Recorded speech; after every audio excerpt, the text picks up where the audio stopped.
ધાનેરાના ગોલા ગામેથી 1530 ગ્રામ અફીણ ઝડપાયું।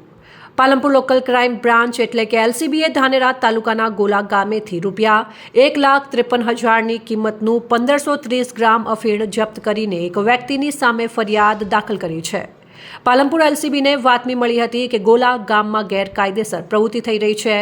બાતમીના આધારે એલસીબીની ટીમે ગોલા ગામના અનવરભાઈ રહેમાનભાઈ મુસલાના ઘરે દરોડા પાડ્યા હતા। આ દરોડા દરમિયાન તેમના ઘરની બહાર પાર્ક કરેલી પિકઅપ ડાલા નંબર GJ 17XX 4098માંથી કપડાની થેલીમાં છુપાયેલું 1530 ગ્રામ અફીણ મળી આવ્યું હતું।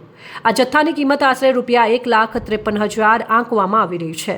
જ્યારે પોલીસ દ્વારા અનવરભાઈની પૂછપરછ કરવામાં આવી ત્યારે તેમણે જણાવ્યું હતું કે તાજેતરમાં તેમના પરિવાર સાથે થયેલા ઝઘડાને કારણે કોઈએ આ અફીણ જાણી જોઈને તેમના વાહનમાં મૂકી દીધું છે।